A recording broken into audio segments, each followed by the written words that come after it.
Hi everybody, how you doing? It's your man John Adams, and I'm here with my hosts AD and the illustrious, as always, April Dobbs, and we're welcoming you to another episode of the Grey Sweatpants Show. So glad to have you all, and we're here with a special guest, Miss Lanika Dancy. And what we're going to discuss today, I'm going to jump right into this, is manifesting goals in 2022.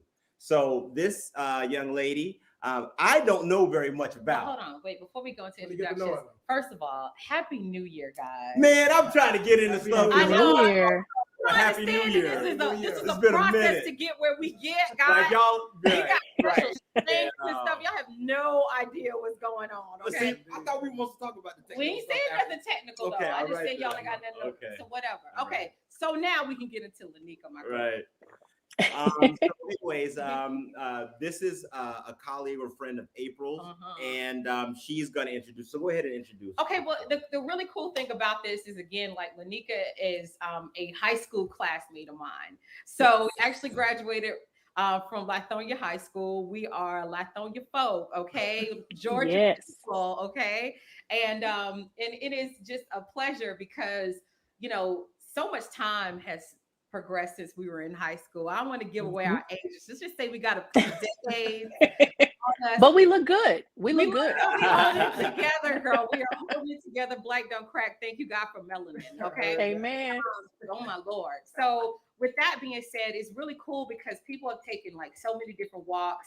And I was so excited to learn that Lanika is what I would describe now as a spiritualist, but I'm going to let her explain exactly what she is as we're talking about manifesting in 2022. And how that whole thing came up was, me and John talk a lot about vision boards, and I'm really, really big on writing things down and making it very, very plain and putting visions on the board and actually just kind of working towards that goals that way. And what I realized is that actually is a spiritual ritual.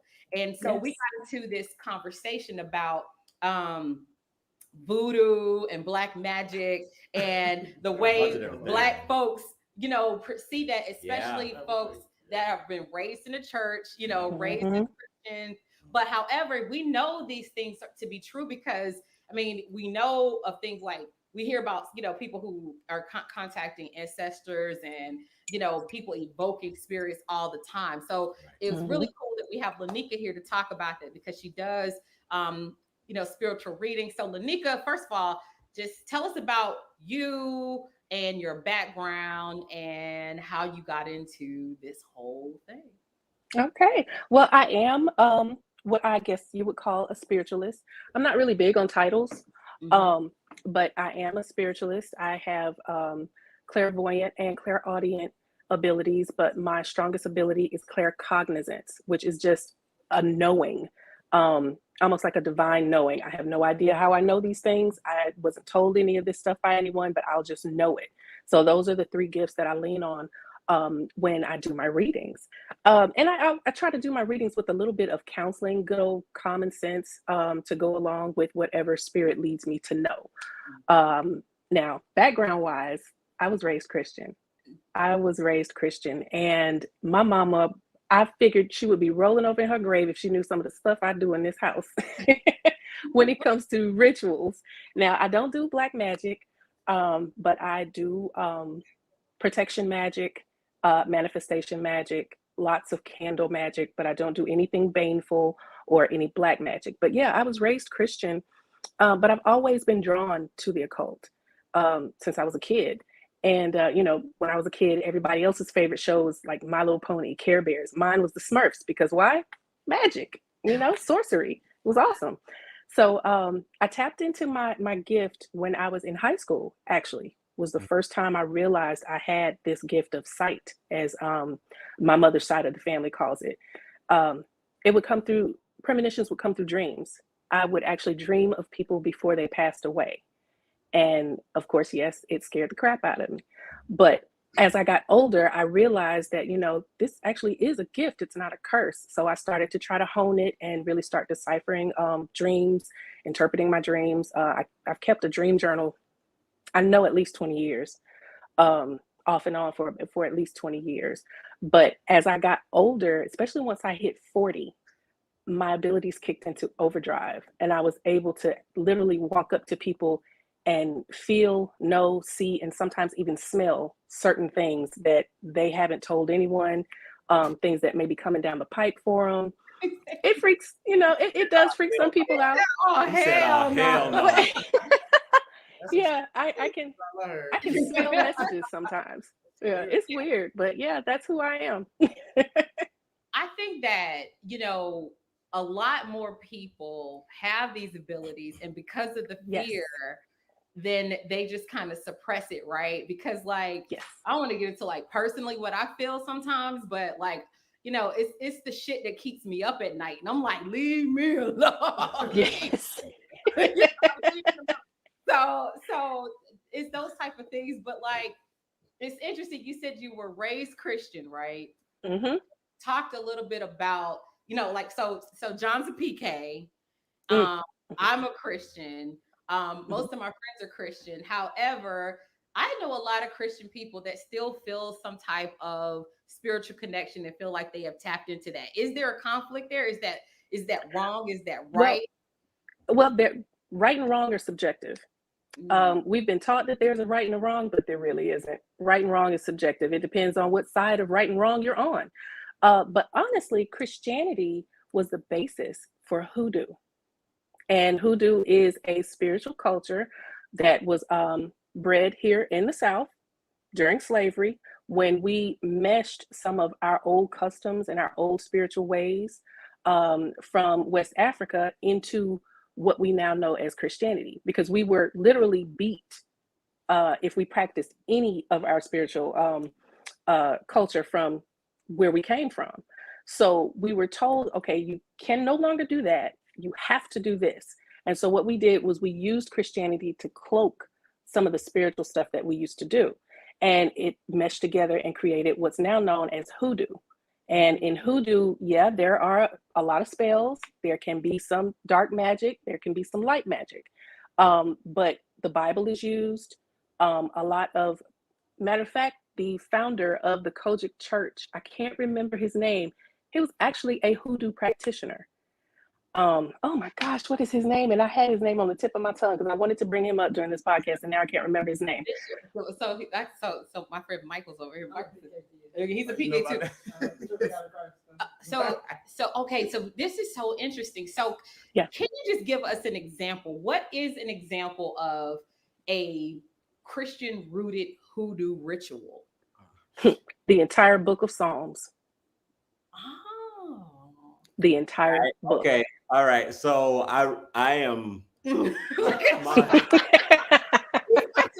Like, you don't understand. He's about yeah. uncomfortable talking about this. No, it's not even uncomfortable talking about it. It's just that I have no desire to be disrespectful at all, and I don't think that you will find our interaction or exchange disrespectful. No.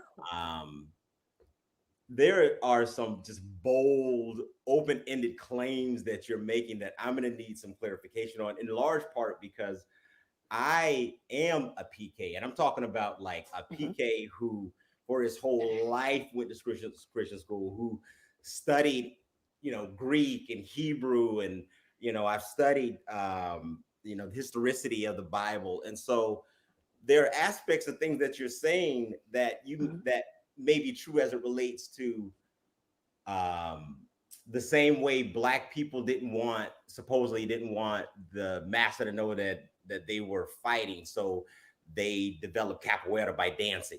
So they hit it that way. Like, yeah, maybe they took the Bible and they put it over as a band-aid over what they were trying to genuinely conceal because they weren't believers in what the Bible was saying.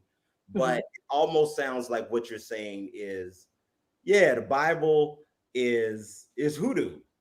That the Bible. No. I'm not just the book of Psalms. I'm hearing. Yeah, well, when she asked that, when I said the book of Psalms, a lot of these Psalms that our grandparents or our great-grandparents would speak over us were actually protection spells, prosperity spells. Now, I left Christianity so long ago, and I am not a hoodoo practitioner. but I do know about the practice. And they will use several Bible verses to power their intentions. Another thing with hoodoo that I've seen within the Christian church, and I learned this through church members, that you eat certain things on New Year's, the black eyed peas, collard greens, corn, and the pork. That's, I found out a few years back that that's actually a hoodoo practice of invoking the spirit of prosperity for your new year. But it was something I learned through the church. You know, when I was a little girl, it was like, you know, we're having watch night service, and tomorrow we're going to have dinner at brother so-and-so's house, and this is what we have to eat because this is, you know, peas for luck, money for greens for money, corn for gold, and so on. Mm-hmm. So that's just one example, but there were several different things that you can find in hoodoo that were done through the church, through specific types of church, not everybody's church. And this is a very old practice. So of course this isn't something we do today, and it's frowned upon by the Christian community, but it's also intertwined with the Christian community.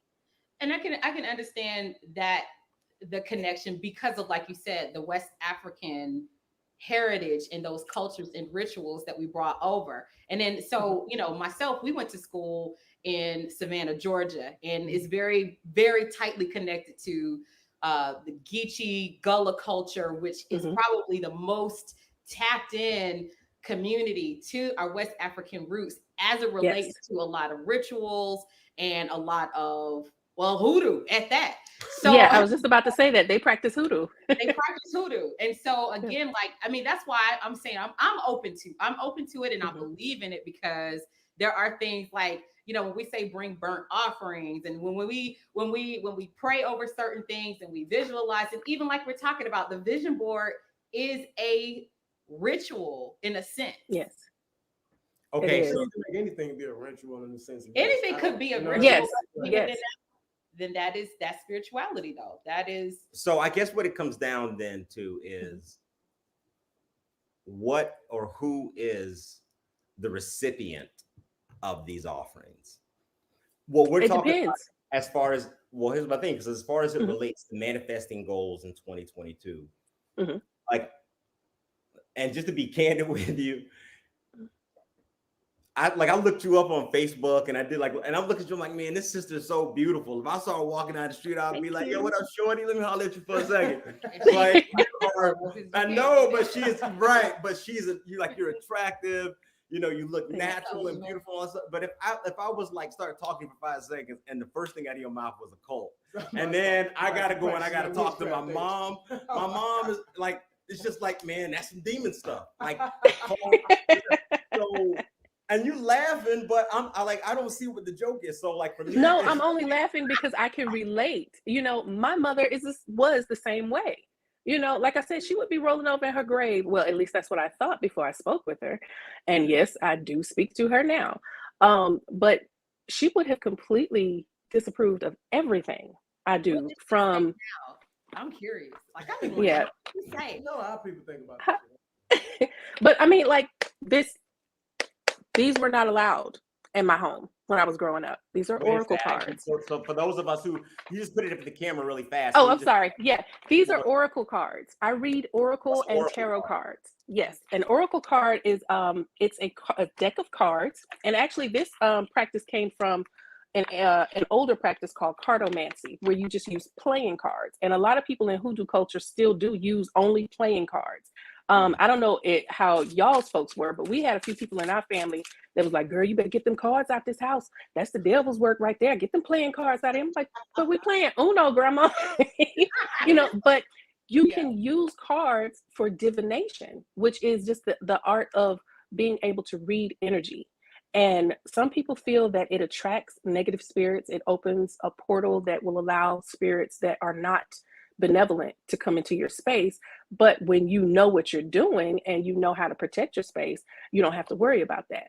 So two big things though. You just said that by deduction, I know, but by deduction, you make it basically like anybody can open these doors. You said if somebody doesn't know yes, anyone can open these portals. You just letting all kinds of stuff in that people can't control. That in and of itself is not what I would consider to be goodly or godly. You know, so Well, we I'm just, do that when we drink alcohol. We open portals. Mhm, When we have sex, we open portals. mhm. When we get angry and cuss a motherfucker out, we Right. open portals. Okay. But also, when we love on our children, we Mhm. open a portal. Okay. When we express gratitude, we Mhm. open a portal. So Right. opening a portal isn't automatically a bad thing. It goes along with the type of energy that's being put out in the opening of that portal. So if I'm doing something baneful and Mhm. I'm doing something, because you can do something, these are just tools. The cards, the candles, the smoke, the incense, all of those are just tools. So Mhm. you can use a hammer to fix a door, or you can use a hammer to knock somebody clean out. Mhm. It just depends. It's the same way with energy. The intention behind the energy and what you're trying to cultivate with that energy is really what's going to dictate how that portal is opened and what's going to be attracted to that portal. Okay. I have a question. So just like there's things that we fear associated with spirituality and opening portals and spirits and Mhm. demonic spirits. And however, we're talking about rituals that people are ancestral roots. This is a part of their regular culture, right? How Right. is what happened? I know the answer to this. I think I know, but like who made it negative? Like who started saying it was demonic? Who started saying who put the negative stereotype of April, why you gonna make me answer this question? You know the answer to this. I know, but you say it, just say it because I want to know. Because then, well, you answer the question, and then I'll come Okay, behind so well, the politically correct answer to the question is that. Mm-hmm. people who do not want you to know or access that type of power. Mm-hmm. The easiest way to keep people away from something is to scare them away from it.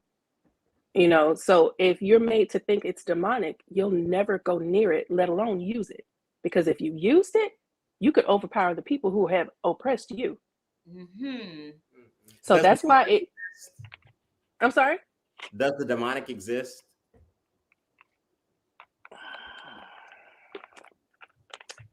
It depends. Really, the word daemon, which is where the word demon comes from, Uh-huh. is all about an ancient being with ancient hidden knowledge. Mhm. Doesn't really sound all that bad. However, ancient knowledge in the wrong hands can be very, very bad. So there is a good reason why certain demons or certain demonic knowledge should be hidden or cloaked or kept away from certain people. It's not, everybody's not on a level playing field when it comes to integrity. I can learn what to do with lye. For instance, I'm a soap maker. Okay. I can use lye to make a wonderful bar of soap. All right. But lye in the wrong hands, just like I said earlier with the hammer, lye in the wrong hands can make sure you never find the body. So it's like, I really can't say, oh, that's evil. Because honestly, I don't believe in evil. I believe in agreeable and disagreeable. Evil is whatever comes up against me to stop me from whatever it is I'm trying to accomplish. If I'm trying to live out my purpose and ascend spiritually or expand my spiritual awareness, anything that comes against that, Mhm. that's what the evil is. Mhm. Not a set being or a set way of beliefs or a set culture or even a set race of people. Okay. Hmm. All right. Well, I like how you couched that last one in there, but I'm like, we're gonna tuck that in there. Just tuck it in a little bit. What kind of rituals do you practice at home? Oh Lord, have mercy. Protection rituals are big with me because I do a lot of spiritual work. So if I'm doing a lot of readings, I'm tapping into a lot of different energies. So I want to make sure that my home, myself, my children are completely protected. So I do a lot of protection rituals. I do a lot of ancestral veneration, which is just where I'm paying homage to my ancestors and, working in collaboration with them across the veil. I do a lot of manifestation rituals for wealth, abundance, specific things, health, and I do it. I don't even really know how to word this. I guess the only way to say it is self-love. I do a lot of self-love rituals, where I incorporate what's, commonly called today as shadow work, which is, just investigating your subconscious mind, self-checking, assessing your emotional baggage so that you know what to release, and pay attention to your patterns, and so that you can eventually just become a better person. So yeah, I do a lot of rituals around here, a lot of cleansing rituals.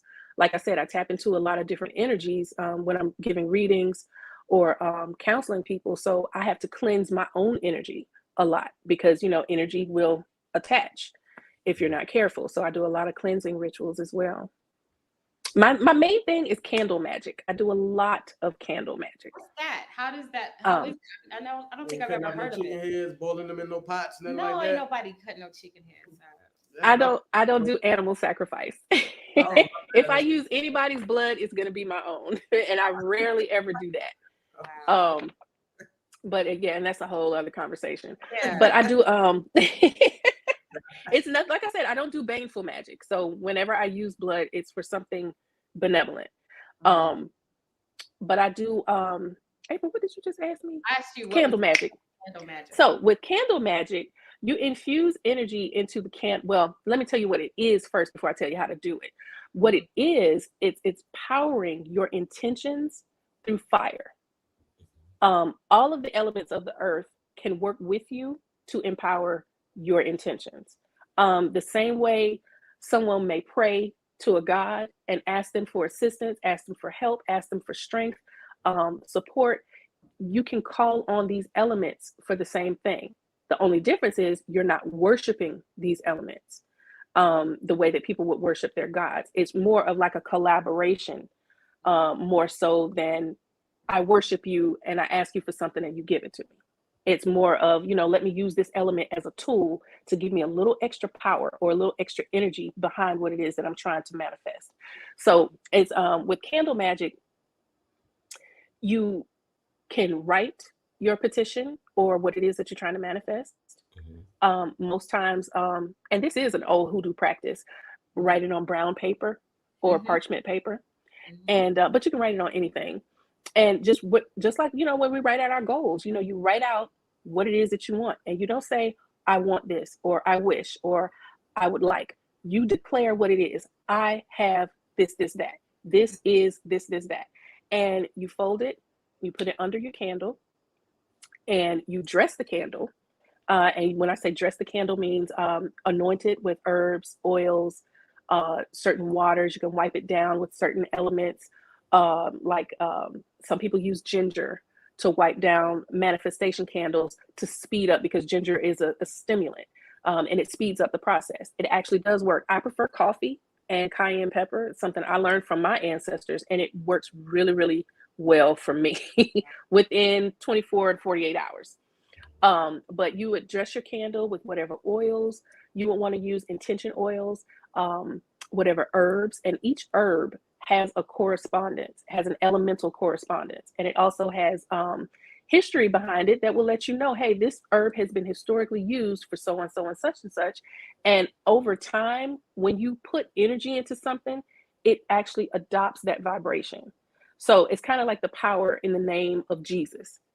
So many people have given that name so much power. It's more powerful now than it was 2, 3, 4,000 years ago, however many thousand years ago.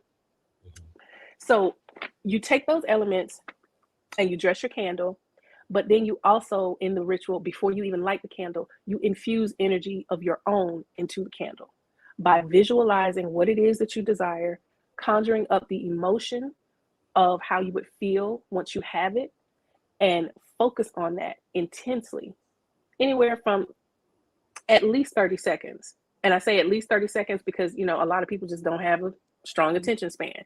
But if you can sit there and ponder on that for 30 minutes, it's going to give it even more power. So when you light that candle, it's giving a signal to the universe to reciprocate that message that you sent, or that, whatever it was that you were visualizing, focusing on, it sends that message to the universe, and then it grows, it expands. And that's usually how magic works. A lot of people don't believe in it, but like I tell people all the time, you don't have to believe in something for it to be true. You know, I do it. I've seen the results. I know an entire community here in Atlanta, you know, where we get together sometimes, they do it.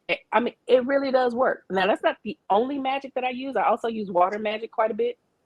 But yeah, candle magic is my thing. Okay. And it could be just because I love fire. Okay, all right. So I'm a before we fire go- sign. before we get too far off what the topic is, because you made mention of something that you talked about manifesting. I don't think you said spells. I don't think that's the term that you use, but when it comes down to and I've had conversations with a couple of people. My brother, who's a preacher, I've had conversations with him about what it means for the year to be brand new, what that entails, what that looks like, what the Bible has to say about accomplishing goals in a timely fashion and things of that nature. And so, I had a conversation about that. But you're talking about manifesting goals, and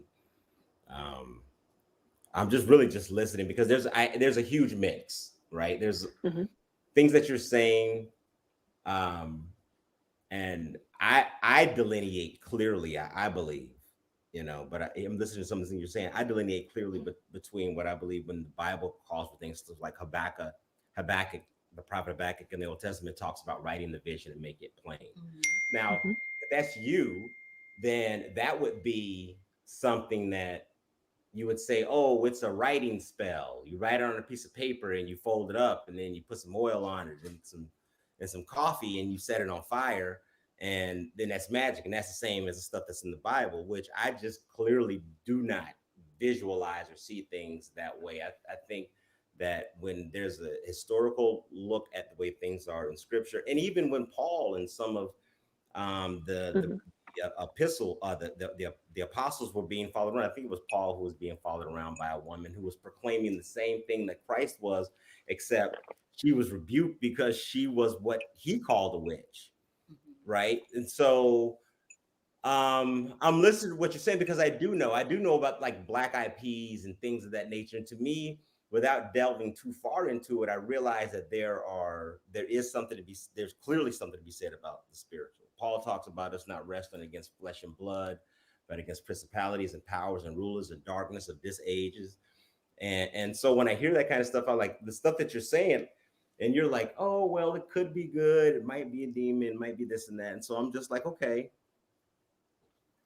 Like I'm just trying to like put all this together at the same time. He's trying to figure out if he can make sense of it. But what I would like to hear is when it comes down to manifesting and manifesting things of that nature, what does that look like from your perspective? You wake up December 31st and you say, with what your understanding of the spiritual is, you say, hey, when 2023 gets here, I want to have a Bentley and $100,000 in the bank. Like what's the efficacy of what you do to make that happen? Well, it's not how I would tell someone else to do it is going to be different from how I do it myself. I received a manifestation that I put in play back in 2020. Today, I asked for it to be given by, I declared it on the 31st of December, or to have it by the 31st of December. It was effective January 1. It was a day late. However, it was $1,000 more than what I asked for. That was done with magic. And because it was something that was actually not supposed to happen, but I was able to continue fueling energy to it to actually make it happen. But when it comes to manifesting for your annual goals, New Year's goals, I wouldn't suggest people do magic for their New Year's resolutions or, for their manifestations for the year. I would tell them basically do exactly what you said, write it down. But the focus, the difference between just writing it down is actually feeling it and believing it and visualizing it in addition to writing it. That's the key formula for manifestation right there. You have to actually feel the emotion of it, block out any doubt, keep that faith going, and truly visualize exactly what it is that you want. Not focusing on the details of how to achieve it, but more so focusing on what it is that you really want, feeling that emotion that goes along with that, keeping that focus. And yes, writing it down does make a difference, because when you're writing, you're actually imprinting what you're writing on your subconscious. So if it's in your subconscious mind, it's going to fuel you to go after that goal a little bit harder than just saying, oh yeah, I want to accomplish so and such and such. So yeah, there is a formula to it, but it doesn't always include magic. Magic is when you were really trying to manipulate energy, when you want something to go a certain way when the odds are stacked against you. It's not something that you would use for every little thing, across your life. I would not recommend that to anybody. But when the odds are stacked against you, if you know how to use it, I would say, go ahead and use it. And is the expectation in the usage of magic that the person is autonomously powerful, or is there any dependency on an outside entity to accomplish? Because you called it, I think you called it. There is no outside, and there is no inside. The outside and the inside are one, and I think that is one of the most common misconceptions on this planet overall. People think, oh, that's outside of me, or oh, this is all mine. No, you're connected to what's outside of you, and what's outside of you is connected to you. So it's always a dual effort, no matter what you're doing. Now, some people can get it fixed in their head, like, oh yeah, I'm the power behind this. No, baby, you and the divine are the power behind it. If it was the 1700s, would they burn your ass at the stake? Hell yeah. And I was burnt. Twice. Don't put a root on me. I'm just joking with you. I don't put roots on people. I do that. Listen, first of all, I wouldn't put anyone in danger. Okay, but in danger. But yeah, I was burned twice, and I was also killed. And these are past lives. Yes, I have done past life regression. I have been able to see into some of my past lives. I was burned twice, and I was murdered by my own family for practicing this. That is. And you remember that? I've visited that. It's not like you can remember it. You have to go deep within your own consciousness to be able to access it. So it's usually done through hypnosis. I've done it quite a few times. Actually, I did one recently. If you guys want to check it out, I'll send April the link. It's on YouTube. I would love to see that. I would love to see that. So so here's the thing, just like personally, right? Like again, some things scare me, so I'll just stop at a certain point. Like, okay, I'm done.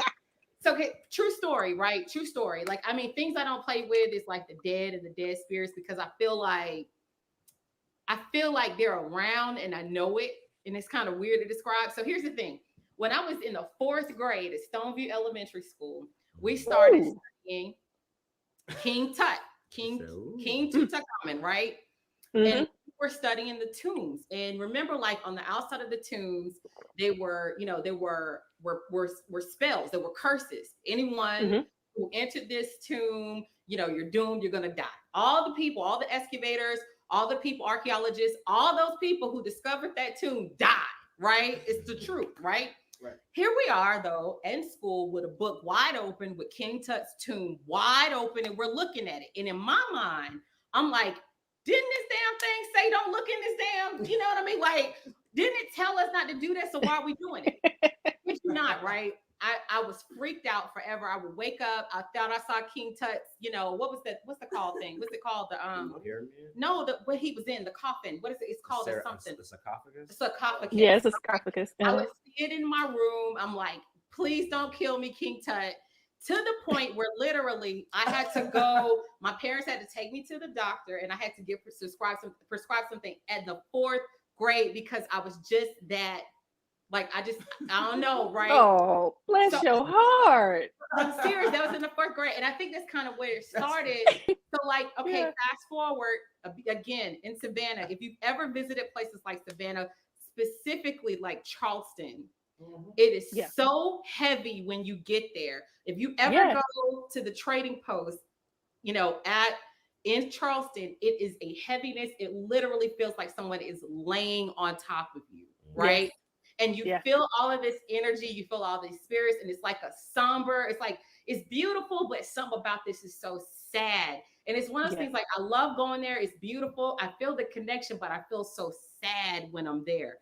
So Yeah. like, for someone like myself, I ain't trying to play around with like ancestors and stuff, but clearly they're around me in a way, you know what I mean? So like for Yeah. someone like myself who believes in spirituality, because I feel it, right? Mhm. How Mhm. can you tell people to help manage that feeling, to not be afraid, to embrace it, or to tell them to leave you alone? Like how do you help You someone? actually can do that. You can Okay. tell them to leave you the hell alone. One of the practices I learned early on was clapping, stomping, bell ringing, and commanding, you get the fuck up out my house. It will actually wake certain entities up that may be dwelling in your house, and they will get the hell out.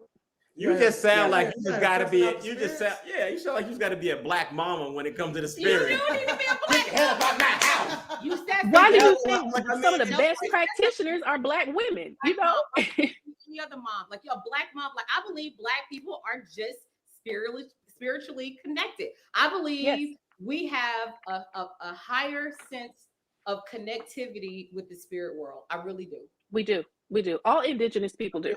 Might be from the ancestors. You know, I'm from Mhm. Mississippi. Everybody and their mama think they got visions and can see shit and goddamn it can do anything. And they probably And I can. was just about to say, yeah, they do. They do. Mississippi is heavy with it. I don't know how to quantify that. You know?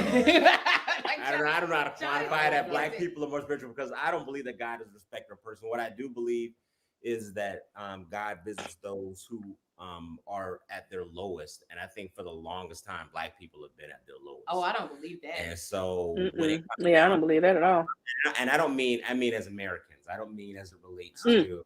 I don't mean as okay. Well, I'm just you know what I saying. mean. And I mean, people, God will visit you, but just because God is coming to you at your lowest doesn't necessarily mean you are spiritually in tune. Right. And a lot of times it comes down to your bloodline. Some people are born in a bloodline that has a certain type of gift. You know, I have the gift of sight from my mother's side, but I also have the gift of healing from my father's side. So, you know, it's not always cut and dry. And just to circle back to past life regression, all of us weren't always black. Every time we come here, every time we incarnate into this world, we're not always black. You know, I've seen some of my lives where I was just as white as snow. And I was spiritual in a lot of those lives. However, it was different. It was not the same as when I was black or Native American. I'm just gonna ask you: is there evil associated with white people? There's weakness associated with white people, and when you're weak and you feel threatened, you will do damn near anything to gain power. Interesting. Interesting to say the least. I think, so okay, I'm just curious. Like, what kind of energy are you pulling from us? From y'all? Oh, y'all some good, sweet people. We've got baby boy off to the with the brown shirt on off to my left. AD. Just as sweet as he can be. Don't want to cause no problems. Happy to be in the room. No problem. That's the first thing I said before I started opening my mouth. You know what I said? I ain't got nothing but respect for you. Don't want no problems. Don't want no problems. And then we have Mr. Analytical, who really just wants to be good. And I love that. I really love that. You just really want to be a good-hearted person. You don't want to offend anybody. You don't want to step on anybody's toes. But at the same time, you are not compromising your beliefs. And I fully respect that. And April, girl, you the home team. Shit. What? You the home team. You know, look, we peeps. I know, the home team.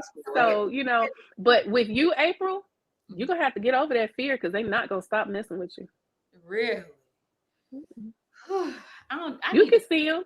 How many dreams have you had where that shit happened a few weeks later? Nigga, you better start stomping and clapping. A couple times. I mean, yeah, or something like that will happen. Like I'll get some type of warning, or yeah, we'll have to talk about myself later. But yeah, you know that. But I can sense the gift of sight with you. You just, but like you said, many people have the gift of sight, but because of how we've been taught, and our childhood traumas, because that was a traumatic experience you went through at Stoneview. So that will make you say, nope, I don't want any parts of that. That may be who I am and what I'm about, but nope, not this time. yeah, So that's understandable, and it happens like that with a lot of people. Yeah, interesting. It's so interesting. I just again, I think we find ourselves doing things, and we've been taught that it's this good luck, but I think a lot of the luck things that we do are actually rituals. And I believe again, I just personally believe, again, Black women, have a keen sense of spirituality and a way to tap into things. We can kind of, it's that intuition. We kind of, throw it off as intuition, but we know. And then I think that the ones that can really tap into intuition and really, really act on it. And we talk about it amongst homegirls. I had a feeling. Yeah. And then when you do it, then, then you feel this enormous relief. And then all of a sudden, all these blessings start pouring in, because again, like, you just have to get out of your own way in your own head. But again, we could talk about that. This is like a great conversation too. I'm so glad that you came on to talk with us too, because I mean, there's like 1,000 things that I want to talk about even more. I'm just like, I really just want to go grab some coffee with you and be like for real though, for real, be like for real, for real, because listen, I've been through a melange, a plethora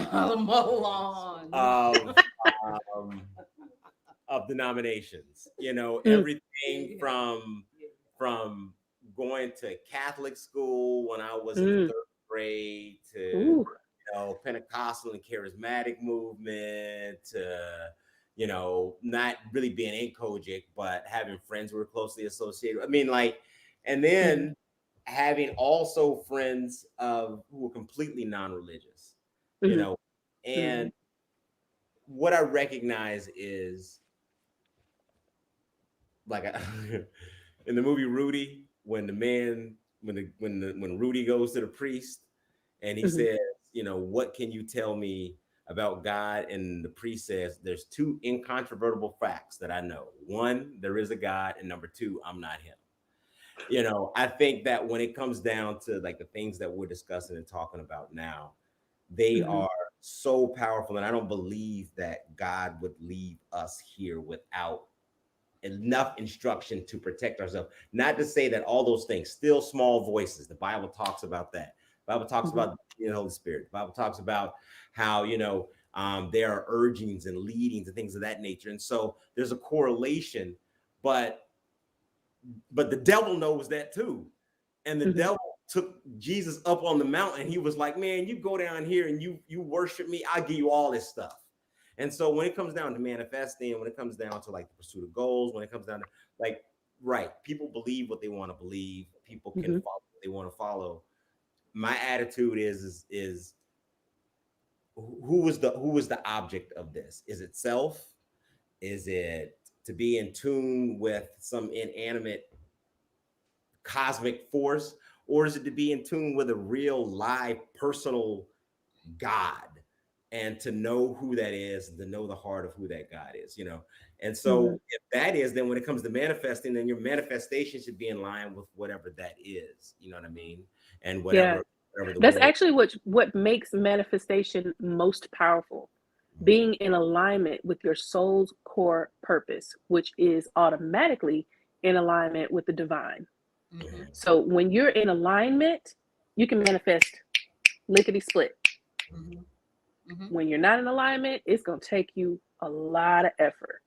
You will throw things out of balance, or I won't say you will, but you're apt to throwing things out of balance, causing harm, for yourself, your bloodline, down the line, your children, children's children, and so forth.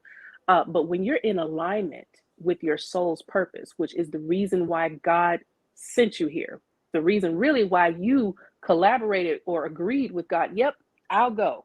That's what you want me to do? I'm game for it. Because you do have to agree to do that. Otherwise, it just becomes a karmic a karmic experience where you really don't even fulfill a purpose. You have no, you feel like you have no purpose, so therefore you don't do anything. But when you're in alignment with your soul's purpose, it makes manifesting so much easier, and you won't have any backlash, because yes, there is backlash with all of this ritual work that we do. There's an opportunity for backlash if you're not in alignment with what the divine says you should be doing. And what is the divine? Because if we're all like nothing's outside of us, and like what does that mean when you say the divine? When I say it, what it means is the collective consciousness of all, not just physical, not just spiritual, but absolute all. And so that the closest thing to what most religious people would say would be God. Mm-hmm. All right. Well, you got something else you want to say? There's so much I want to say. Say it. I mean, we don't I want to say. I just think that I love this conversation, because again, the whole purpose of what we're trying to do is break down any misconceptions, or we're trying to remove the stigma. Some people would feel uncomfortable even talking about this, yeah, right? I know a bunch of Christians that would not even like broach this subject. Yeah, they'd be like, man, that woman talking about the occult and blah blah blah. Man, they ain't talking to her, right? You know what I mean? I've been blocked by friends and family that are Christian, like, oh no, right, block, never speaking to her again. But I think that I keep going back to, I'm so blessed, I'm so happy that I had an experience to go to an HBCU in the South, because I believe that is where I really start to embrace our true culture of Black folks. And, if you think about, like, especially, and again, in slave ports and where we come from and our culture. And I think with me learning about our culture as Africans, then I don't feel as scared, or I don't feel as, like damned because of the act of spirituality and rituals, because I know that's what our people did. And then when I go back and I did my ancestry, and I just needed to know where I came from, I just needed to know where my roots are from. And, again, from where I'm from, Guinea-Bissau, Liberia, West Africa, these are places where people still practice spiritual rituals. And this is where we came from. And so when you think about coming over here and being introduced to Christianity, because that was not our religion in Africa, you know what I mean? Well, that's not true. That was not our religion in West, and not in Guinea-Bissau. No, it was maybe not there, but when we talk about, like, there were Black Christians. I mean, there were Black Christians. Right. So we had that history there, and I think that's one thing that I push back against. In particular, is the fact that we act like Christianity is a white man's religion, and Black people were extremely prominent and historical in helping Christianity. But you will accept, or will acknowledge the fact that there was a lot of white manipulation as it relates to Christianity? Because it's powerful, absolutely. Okay, so then we are as an African American Christians, we are the byproduct of that type of manipulation. I'm not saying that Christianity is wrong. I am a Christian for the record. However, I do know that there's parts of Christianity that was manipulated to keep us oppressed. Well, I mean, white Jesus in and of itself lets you know. Thank you, white guy. You know what I mean? Like, when you go to church every Sunday and you're a Black person, you look up and you see Leonardo DiCaprio looking down at you. Freaking Jared Leto looking down at you, giving you blessings. Right. Yeah, that's a manipulation in and of itself. But that is not the nature. That's not what the Bible says about who God is. That's not about what the Bible says about who Christ is. The Bible has a lot of. Okay, but I'm just saying. I'm just saying though. I mean, and again, I don't want to do any disservice, because I am not, an evangelist, and I'm not trying to, I cannot tell you the scriptures. I know I was raised in the church. Thank God for my pastor, and I can have conversations like this. And I have a brother that's also a pastor. That I can have conversations when I feel conflicted. But I understand again, like when you're thinking about, like, the Muslim, community, and you think about the Christian community, and there's a lot of parallels there. You know what I mean? There's a lot of things that are quite the same. But then again, when you start thinking about slavery, formalized, oppression in Christianity. I mean, we could have a whole nother Right. conversation about how that was used as a tool to keep us oppressed. Yeah. You know what I mean? Worship your masters, be obedient. Oh, yeah. So I'm I saying got we can go deep and deep and deep, but we have to acknowledge that did happen. Yes. And and we are the byproduct of that. And then a lot of again, going all the way back to the shame of when you talk about hoodoo, the shame of when you're talking about black magic, a lot of that had again to do with the fact that we were taught that it was wrong to keep us oppressed, to keep us untapped from our spiritual connection naturally. Mm-hmm. Yeah, I totally agree with that. Absolutely. It took all our rituals away or any past Well, that we might Lanika, have had. I'm calling you, That's a Lanika, fact. because I want to have, he does readings. I want to have a reading. And I want to know, because I don't want to be, I want to at least be able to use my connection, my natural ancestral connection for my benefit.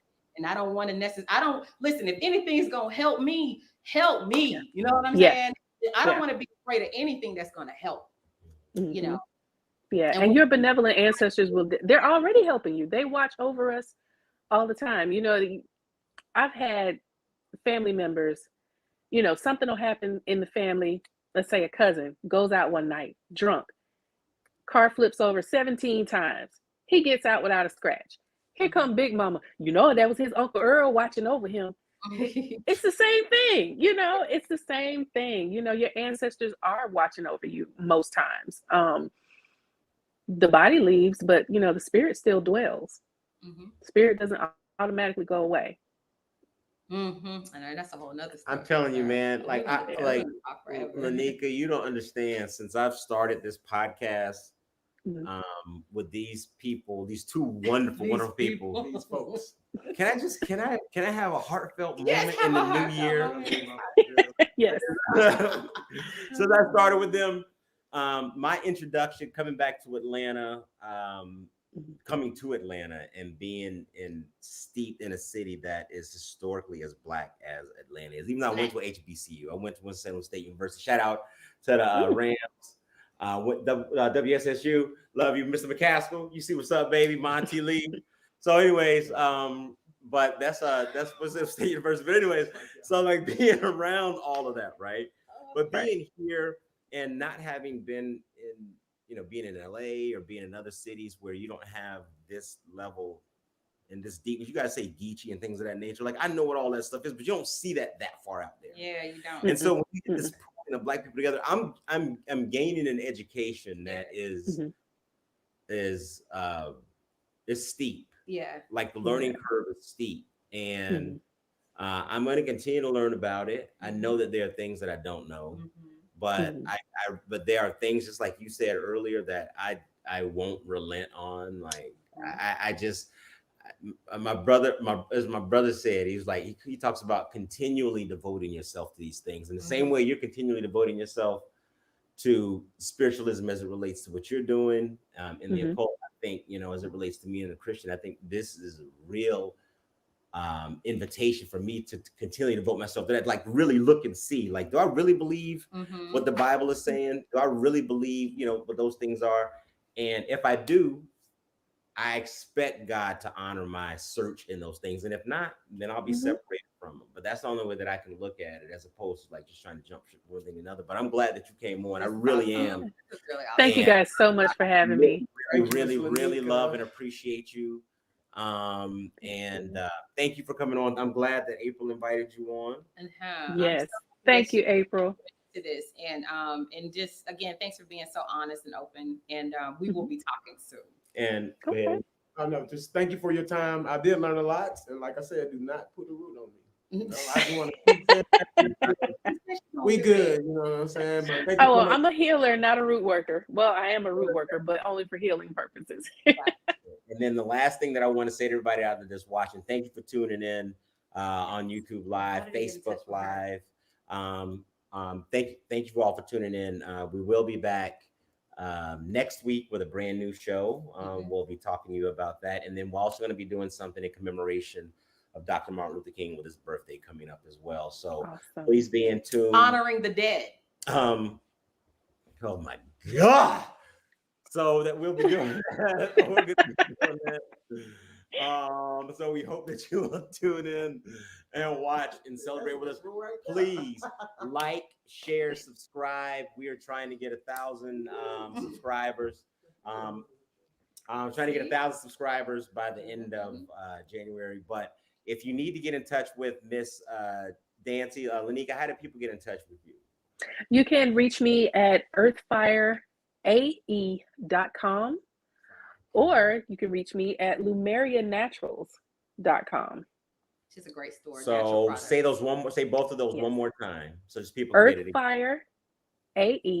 earthfireae.com, or lumerianaturals.com.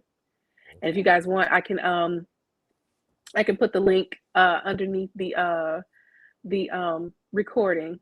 Okay. Right, and it'll be available on Facebook. It'll be available here. It'll also be available on YouTube Live. So Grey Sweatpants Show. So great. Thank you so much for coming on. Thank you all for tuning in. Thank you guys. Hopefully you guys will have me back again and we can talk about sex. Oh no, you're coming back. Absolutely. And you know, I want to have you. That was wonderful. I actually want to put you in the room with us because I think that, AD is still a little afraid, and I want you to at least help him with his fear. So once he senses my energy, his defenses will come down. Okay, cool. All right. Thank you so much. Thank you guys. Bye. Bye.